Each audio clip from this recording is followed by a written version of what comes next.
예, 신율의 뉴스 정면 승부 4부 시작하겠습니다. 오늘 4부 저스티스 리그인데요. 정말 아주 시적절한 아주 적합한 시기에 저희가 여러분께 보내드리는 저스티스 리그입니다.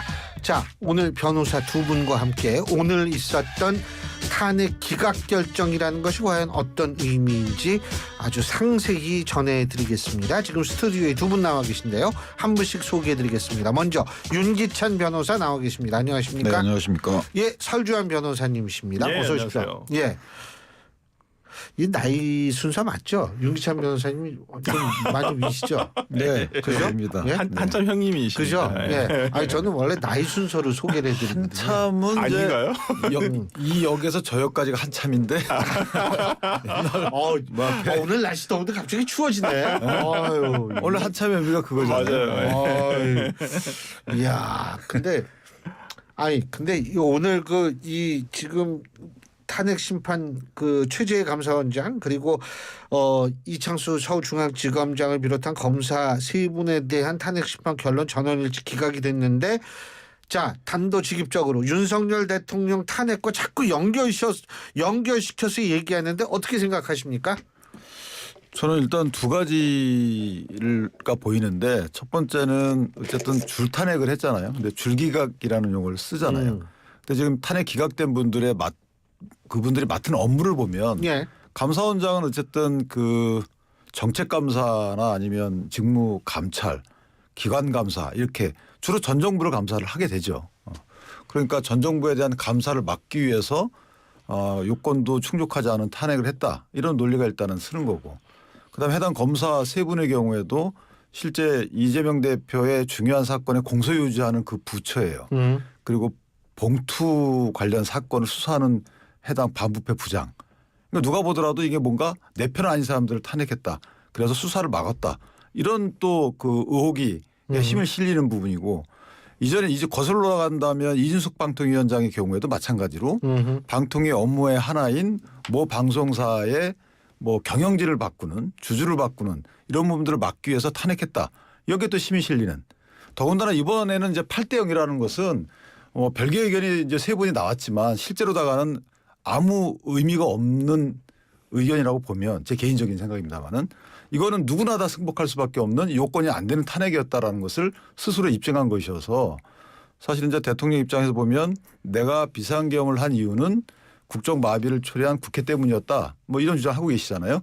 네. 거기에 약간 힘이 실리는 부분이고, 이제 또 하나는 이 탄핵 기각하는 과정에서 보면 이런 말이 나옵니다. 소추의 동일성, 소추 사실의 동일성. 이 말은 뭐냐면, 원래 국회가 소추 의결한 부분하고 그다음에 탄핵 심판 진행 과정의 그 사유가 같아야 되는데, 이번의 경우에는 추가한 경우가 많아요. 근데 그걸 다 설치해 가지고 이렇게 추가한 건 우리 판단하지 않겠다, 그러니까 소추 사실의 동일성이 없으면 나 판단하지 않아, 이 부분을 적시했거든요. 그럼 대통령 측이 주장하는 바와 같이 원래 그 내란죄가 소추 사실이 있었다가 이게 사실상 철회라는 단어로 사용했는데, 철회된 건지 안 된 건지도 모르겠고 어쨌든 이렇게 흘러왔단 말이에요. 그럼 소추가 특정이 안 됐고 동일성이 인정될 수가 없는 상황이기 때문에 각하 주장하는 대통령 측에 약 빌미를 줬다, 뭐 이런 식으로 저는 해석이 돼요. 어떻게 보세요? 네, 뭐 저는 그 말씀하신 부분도 저는 영향이 있다고 보고요. 오늘 뭐 성향, 이게 가장 중요한 건 결론은 별로 궁금하지는 않았어요. 뭐 결론은 뭐 기각이 나올 건 뻔했었고, 뭐 몇 대 몇이냐, 혹시 아니면 전원일치냐. 근데 전원일치인데 혹시 별개 의견이 있을 것이냐 없을 것이냐, 뭐 이런 부분들이 상당히 더 내용적으로 더 눈이 가는 것이었는데, 오늘 뭐 검사 탄핵은 솔직히 뭐 탄핵 소추 사유도 좀 불분명하고 오히려 좀 부적절한 탄핵이었다고 저는 생각이 들고요. 무용한 탄핵이었다 생각이 들고, 최재해 감사원장에서는 별개 의견 사면이 나왔거든요. 우리가 진보 성향으로 분류가 돼 있는 그 재판관 3인이 어떤 별개 의견을 제시했는데, 물론 그 별개 의견을 제시한 부분이 그렇게 중요한 부분은 아닙니다. 이 재판에서 크게 중요한 부분은 아니지만은 저는 그러한 부분에서 이게 정말 대통령에 대한 탄핵도 어떻게 보면 성향별로 갈 수도 있겠구나라는 조금 그런 우려심을 들게 했던 것은 사실입니다. 자, 제가 두 분 변호사님께 이거 여쭤볼게요. 지금 민주당이 주목하는 부분은 이겁니다. 헌재가 이렇게 적시했습니다. 청구인이 소추 재량권을 일탈해 탄핵 소추권을 남용했다고 인정되지 않는다. 이 점을 얘기를 하면서 예? 이게 줄탄핵 아니었다. 우리 충분히 이 헌재도 우리의 탄핵 필요성을 인정했다. 이렇게 주장을 합니다. 그렇기 때문에 이거를 근거로 해서 윤석열 대통령 측이 얘기하는 뭐 탄핵 너무 많이 해가지고 국정이 마비됐다라는 그 얘기는 성립이 안 된다라고 주장을 합니다. 어떻게 보십니까? 근데 그 부분은 사실은 아전인수격인데요. 왜냐하면 지금 8번의 탄핵이 기각이 됐잖아요. 예. 그런데 보시면 이게 패턴이라는 게 생겨요. 맥락이 생기고. 사건 하나하나 보면은 그렇게 판단할 수 있죠. 그리고 헌재가 국회 이게 탄핵 그 소추 재량권 일탈이다 판단하기 쉽지 않고요. 각하를 이제 주장했기 때문에 그런 판단이 나온 거거든요. 한 사건에서 나온 거예요. 근데 8사건에서 똑같이 나온다면 똑같다면 이거는 패턴이 생기고 맥락이 생기는 거 아니겠습니까? 그 패턴이 뭐냐? 이건 직무집행 정지를 위한 그러니까 권한행사 그 정지를 위한 탄핵이지 탄핵을 위한 탄핵이 아니다. 파면을 위한 탄핵이 그렇죠. 아니다. 파면이 안 될 것을 뻔히 알기 때문에 그렇게 국회가 심판 과정에서도 되게 성의를 안 보였고 심지어 준비길에 안 나오고 제대로 하지 않고 수추 사실 특정이 안 되고 이런 지적도 많이 받았잖아요. 그 말은 네. 뭐냐면 끈 의미도 있지만 직무집행 정지 기간이 늘리는 거죠. 그다음에 아예 불가능하다는 거죠. 내가 입증할 수가 없다는 거. 그러니까 헌재 보고 증거 수집해 주세요 이렇게 얘기하는 거잖아요. 검사가 판사 보고 증거 수집해 달라는 거 똑같습니다. 역대 있지 않았던 패턴이에요. 그러니까 결국은 국민의힘에서 주장하는 것과 같이 이것은 소추권 남용인데 왜 그러냐. 파면을 위해서 열심히 했는데 파면이 안 되는 경우에는 그건 소추권 남용이라고 볼 수가 없어요. 근데 파면이 될지 않음을 알면서도 오히려 직무집행 정지만을 노린 본인들의 권한 행사다. 이건 소추권 남용이에요. 그리고 이런 패턴이 더해지면 더해질수록 그 남용 혐의는 짙은 거죠. 그러니까 저는 줄탄핵이다. 이건 이제 과도하다라는 부분을 저는 표현했다고 보고 이게 저는 뭐 대통령 측에서 탄핵 소추 과정에서 어떤 탄핵 파면 주장하듯이 어떤 국정 마비를 일으켰다라는 부분은 뭐 정치적인 구호일 수는 있겠지만 어떤 법적인 판단을 하는 헌법재판소에서는 좀 먹히기가 좀 어려운 주장 아닌가라는 생각을 좀 해봅니다. 그리고 저는 어찌됐든 간에 민주당에서 적법 절차에 의해서 탄핵을 한 거잖아요. 이게 과도하게 보일 수는 있다. 뭐 이재명 대표도 그 부분에 대해서는 약간 인정하는 듯한 발언을 하셨거든요. 어저께인가요? 그 어떤 방송에서 채널 A의 네, 유튜브에 나가서 그 방송에서도 조금 민주당이 다 잘했다는 건 아니다. 뭐 그런 식으로 얘기를 하셨기 때문에 조금은 어떤 탄핵이라든지 이러한 부분에 있어서 과도한 면은 있겠지만 그걸 헌법재판소에서 판단했을 때 절차의 위법성이 없다고 한다면 그걸 남용이라고 보기는 어렵죠. 권한 남용이라는 건데 권한 남용이라는 것은 최후의 수단이거든요. 판단을 할 때 최후의 기준이 되는 것이거든요. 근데 뭐 국회 150석 이상의 어떤 그 과반수의 찬성과 뭐 소추 사유를 절차적으로는 전혀 뭐 문제가 없었기 때문에 그걸 가지고 어떤 헌법재판소에서 예를 들어서 이걸 과도하다. 그 정도를 판단할 수는 없죠. 헌법재판소는 법을 따르는 것이 법에 대해서 재단을 하는 것인데 근데 이것이 과도하다 과도하지 않다 이걸 판단할 수는 없다고 봅니다. 근데 이제 제가 솔직히 말하면 이 탄핵 국면을 가만히 분석을 해보면요. 내 편을 탄핵한 적은 없어요. 나를 위해서 일하는 사람, 일하는 공무원, 고위공무원을 탄핵한 적이 없어요. 그래서 문제라는 거예요. 남의 편 탄핵하고 나한테 칼 겨누면 탄핵하고 뭐 그런 거 아니겠어요? 그렇기 때문에 남용이라는 거죠. 이게 패턴이 쫙 나와요. 예를 들면 뭐 이전에 안동환 검사는 약간 다릅니다만은 어느 순간부터는 이재명 대표의 대북 송금 사건 하면 탄핵하고 그다음에 김건희 여사에 대한 그 기소 안 하면 항고를 거치거나 모든 그런 원래 있는 제도를 거치는 것이 아니고 그냥 탄핵하고 그다음에 감사원장 보니까 우리 쪽 칼 겨누네 그다음에 전현희 권익위원장이 문제 제기하니까 거기 또 탄핵하고 이렇게 되는 거잖아요. 그러니까 검사 3명에 대해서 내 말 안 들으니까 또는 봉투 사건 수사하니까 이재명 대표 공소 유지하니까 탄핵하고 자 이런 그 탄핵한 국면의 정치 상황을 보면 이게 왜 탄핵했는지 과연 국민을 위해서 해당 공직자가 정말 국민을 위한 봉사할 자세가 안 돼 있기 때문에 탄핵하는 게 아니고 나한테 칼 겨누거나 또는 상대방한테 도움되거나 하니까 탄핵한다는 거죠. 이렇게 탄핵권을 행사하는 게 이걸 남용이라고 판단하지 않는 것이 오히려 저는 남용 아닌가요? 그러니까 저는 좋지 않은 정치적 선례를 남겼다고 생각해요. 국회에 150석 이상의 과반 이상의 의석을 가진 정당이 앞으로는 예를 들어서 국민의힘이 보수 정당 쪽에서 예를 들어서 총선에 승리를 해서 150석 가져갔어요. 근데 정부 자체가 정권이 민주당 정권이야.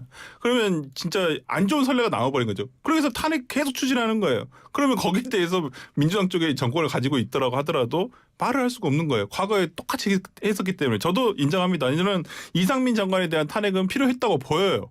뭐 그 당시에 이태원 사건이 벌어졌음에도 그 참사가 났음에도 불구하고 아무런 책임을 지지 않았다는 부분에서는 탄핵의 필요성이 있다고 보고 안동환 검사도 저는 필요하다고 봅니다.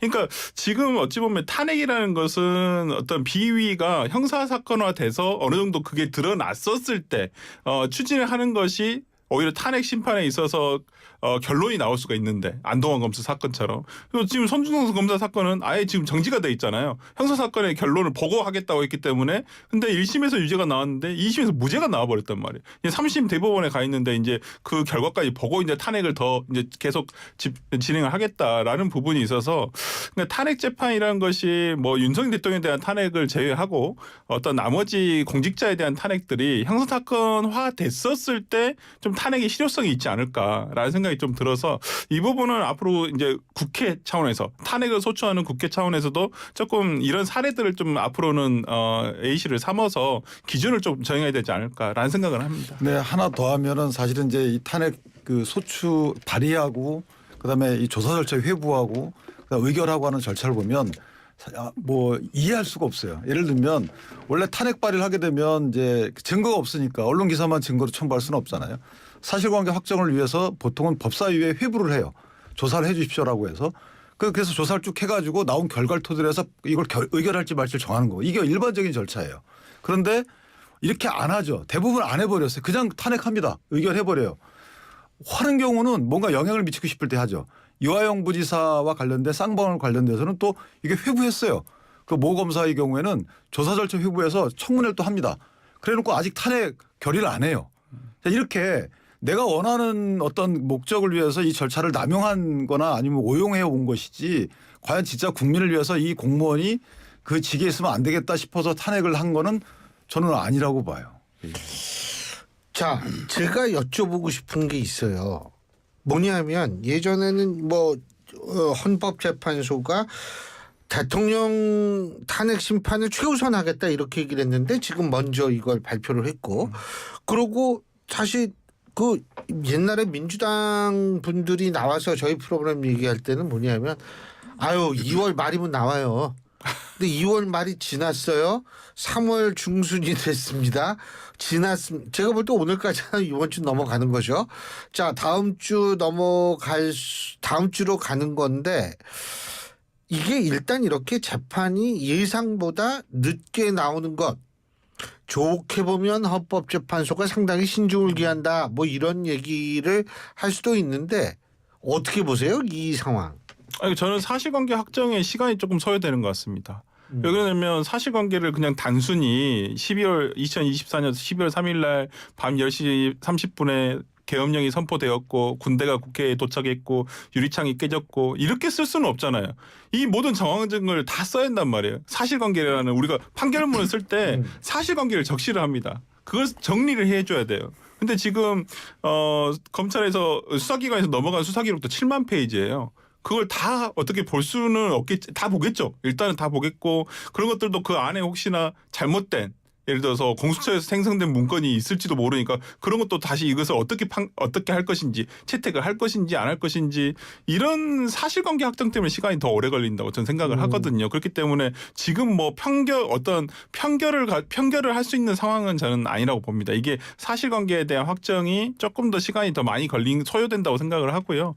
뭐 그런 점에서는 이게 아까 말씀드렸다시피 수사 기록이 7만 쪽이라는 것도 그냥 넘기는 것만 해도 그냥 시간이 꽤 걸리거든요. 그래서 그걸 보고 모든 재판관들이 이것을 논의하는 과정에 있으니까 저는 뭐 그렇게 쉽게 예를 들어서 할 수는 없다고 보고요. 특히나 헌법재판소도 그런 고민을 되게 많이 하고 있을 거예요. 이 절차가 조금 매끄럽진 못했습니다. 네. 네, 솔직히 뭐 증인 신문에 시간 제한을 둔다든지 그다음에 증거 피의자 신문 조서를 그대로 채택한다든지 이런 부분에 있어서도 뭐 논의를 저는 할 수 있다고 봅니다. 그렇기 때문에 조금 이거 헌법재판소도 오히려 그냥 뭐 신속하게 결론을 내리는 것보다도 신중한 모습을 보이는 것도 오히려 나중에 어떠한 결론이 나왔을 때 거기에 승복할 수 있게끔 하는 어떤 자세이지 않을까 싶어서 저는 뭐 꼭 서두를 필요가 있을까. 그러니까 아직 4월 18일이 그 2명의 재판관의 임기가 남아 있고 그렇기 때문에 뭐 우리가 최대한 3월 말 뭐 이러한 상황이 최대한 조속하게 마무리되는 것이 국민들에게도 좋겠다 생각을 합니다만은 헌법재판소로서도 결과에 대한 공정성을 담보를 해야 되기 때문에 좀 신중한 모습을 보이고 있는 건 아닌가 싶습니다. 근데 그 초시계나 모래시계로 재판 시간을 잰다고 해서 그 재판관들 각자의 마음에 유무죄나 아니면 그러니까 판결의 내용이 바로바로 결정되지는 않죠. 그러니까 심리 자체는 너무 빨리 진행된 건 맞아요. 심리에서 뭐 사실은 심리라는 것이 양측에서 주장할 바를 다 수용해가지고 그 시간을 주는 건데 이거는 되게 빨리 끝났어요. 너무 일찍 끝났다고 생각이 들고요. 심리를 마친 이후에 이제 평의 과정을 거치잖아요. 그럼 각 재판관들이 각자의 의견들을 막 내는데 아마 심증은 드러내지 않고 의견을 내는 과정이 있어요. 근데 그 중에 이제 시간이 걸릴 수가 있는 게 그때는 이게 초시계를 잰다고 해서 당신 이때까지 언론 마음 결정이 이렇게 못 하잖아요. 그건 말이 안 되는 재판이거든요. 그러니까 이 부분은 시간으로 재단할 수가 없는 거예요. 그리고 예를 들면은 이런 건 있죠. 비상계엄 요건을 충족했는지 여부는 이거는 각자 판단이 끝났다고 봐요. 위헌인지 위법인지 그다음에 뭐 중대한 위법에서 파면 사유가 되는지는 이거 끝났다고 보고 그다음에 포고령 같은 경우도 이게 위헌인지 위법인지 중대한 사유에 해당하는지 여부도 끝났다고 봅니다. 각자 마음이. 그리고 중앙선관위의 뭐 군 병력이 간 그 부분 이것도 위헌인지 위법인지 중대한 그 사건인지에 대해서 다 마음속에 판단은 끝났다고 봐요. 사실관계는 다툼이 없기 때문에 이 부분도 대통령이 여기에 다투질 않아요. 포고령 인지했다고 하고 있고요. 중앙선관위 내가 법무장관 국방장관 지시했다고 얘기합니다. 나머지 뭐냐 그러면 이게 국회에 관련된 국회의원들 관련된 뭐 끌어내니 많이 출입을 막았니 이 부분은 사실관계가 엇갈리고 있죠. 거기에 대통령이 개입했는지 여부 또 정치인 체포 관련돼서 그런 지시가 있었는지 이 지시가 대통령이 직접 지시한 건지 여부에 대해서 각자가 의견이 갈려요. 여기에 대해서 또 그 각자의 의견을 뒷받침하는 증거가 이게 또 오염됐다 이런 주장도 있기 때문에 이게 증거를 쓸 수 있는지 여부. 그러니까 내가 생각하는 게 아니고 어떤 사실관계를 확정할 때 이 확정할 사실관계를 증거에서 해야 되기 때문에 여기 부분에 대해서 의견이 갈릴 수 있어요. 저는 그래서 두 가지 부분에 있어서는 의견이 갈리는데 이 의견이 갈리는 게 사실은 아직 확정이 안 되고 있는 게 아닌가라는 생각이 들고 그렇다면 역으로 해서 보면 원래 탄핵 사유 5가지 중에 한 가지만 위헌위법이고 이게 중대성이 인정되면 파면 결정이에요. 인용이거든요. 그럼 나머지는 크게 다툴 실익이 없어요. 그렇다고 아직까지 온다는 거는 3가지의 경우에는 이게 위헌위법이고 중대한 위헌위법이어서 파면 사유에 해당한다고 보지 않고 있는 것이 아닌가. 그렇다면 나머지 2개에 저렇게 매달릴 이유가 없거든요. 그래서 제 개인적인 생각은 3가지 그 다툼 없는 사실에 대해서는 파면 사유에 해당하지 않는다고 보는 것이 아닌가라는 생각이 들고 그렇다면 나머지 2군데에 대해서 서로 간에 아직까지 사실 확정 단계에서 이게 대립하고 있는 것이 아닌가 또는 확정하지 못하고 있는 것이 아닌가 개인적인 생각을 합니다.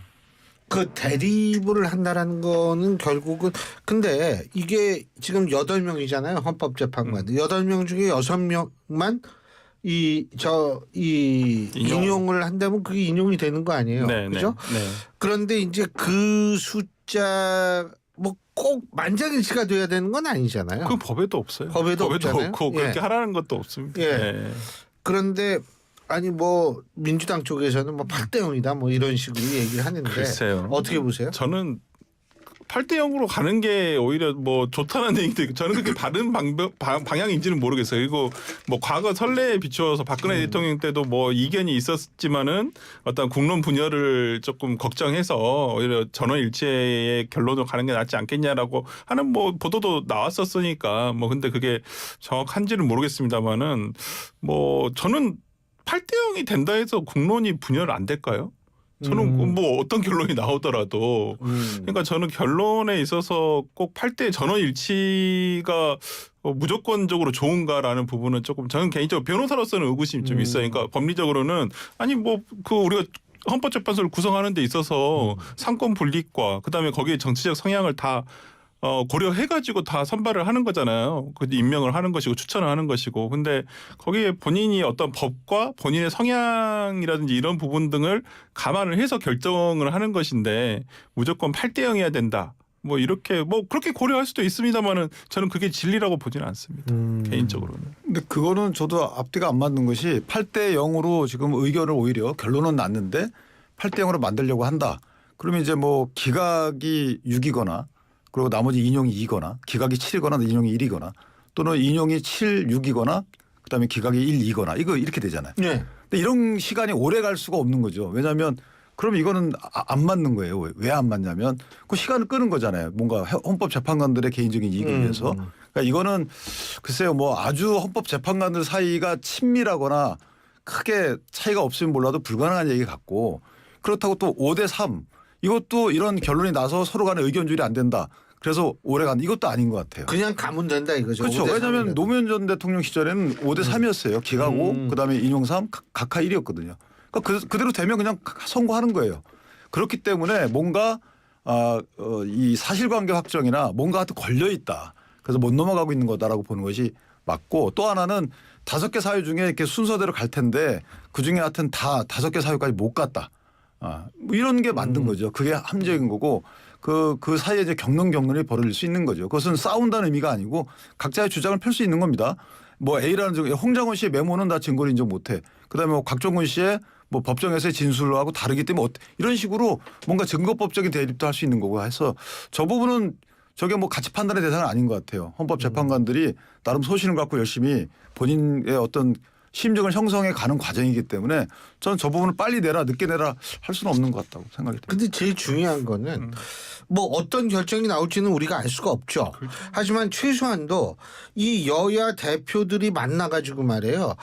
우리 헌법재판소에서 어떤 결정이 나오든 우리 승복하겠다라는 국민 앞에서의 약속 같은 거 좀 하면은 조금 이게 지금 상황이 너무 올라가는 거를 좀 내릴 수 있지 않을까. 전 그런 생각이 들거든요. 뭐 저는 정치적으로는 좀 필요하다고 보입니다. 특히나 지금 광장의 정치의 열기가 점점 고조되고 있는 건 사실이거든요. 제가 항상 지적하는 게 정당이 진영 논리에 편승하고 있어요. 지금 정당들이. 그렇죠. 최근에 더더욱 그런 것을 하고. 이건 좀 아니죠. 그러니까 제가 봤을 때는 이게 저는 윤석열 대통령의 구속 취소가 잘못된 시그널을 줄 수도 있다라는 거예요. 광장의 정치에서 하다 보니까 어찌 보면 그쪽이 유리한 결과가 났잖아요. 네. 그럼 반대 진영에서 똑같거든요. 그래서 좀 더 열기가 에스컬레이트 된 것 같습니다. 네, 제 책이 아니까 제가 이어받을게요. 그럼요.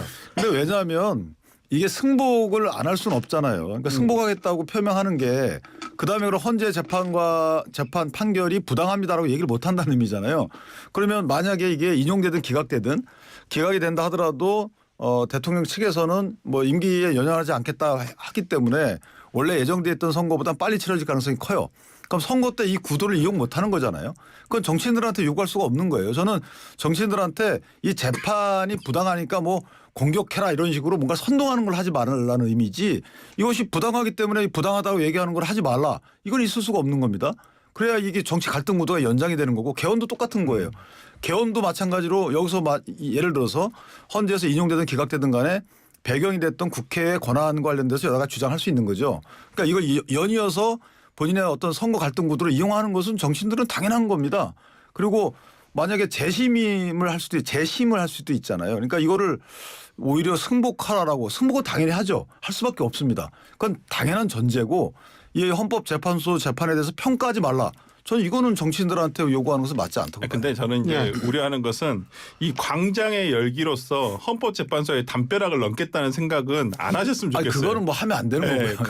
그걸 제가 말한 것은 영향력이 있을 것이다라고 생각하는 것은 그건 진짜 그 헌법재판소와 헌법재판관을 저는 무시하는 행동이라 생각하거든요. 절대 그게 어떤 밖에서 아무런 어떤 구호를 외친다도 손 치더라도 그게 헌법재판소 안에는 들리지 않습니다. 그렇기 때문에 저는 영향력이 없을 거라고 생각을 하고 영향력을 안 받아야지 그게 헌법재판소로서는 오히려 공정한 결론을 낼 수 있지 않을까라는 생각이 들어서 양 당에서 어떤 광장의 열기를 그걸 헌법재판소 안으로 막 밀어 넣으려고 하거든요. 근데 저는 그런 시도는 없었으면 좋겠다. 근데 현실적으로 헌법재판이라는 게 이제 어떤 그 대통령이나 기타 피청구의를 파면하는 거잖아요. 그 파면할 때 이 사람이 국민적 지지를 많이 얻고 있으면 쉽지 않은 예. 거고. 그렇죠. 그래서 광장 열기를 양쪽 다 이렇게 돋우는 거기 때문에 그러니까 폭력적인 열기 도둠만 없으면 되지 않겠는가. 그게 중요하죠. 저는 그 걱정이 좀 많이 듭니다. 네, 근데 요즘에 양쪽 예. 다에서 조금 유튜브나 이런 쪽을 보면 굉장히 좀 극단적인 얘기를 해요. 그러니까 예. 양쪽 다 해요. 예. 그런 부분 우려스럽습니다. 예, 오늘 두 분 말씀 여기까지 듣죠. 고맙습니다. 감사합니다. 예, 지금까지 윤기찬 변호사, 설주한 변호사 두 분과 함께했습니다. 아크릴 모드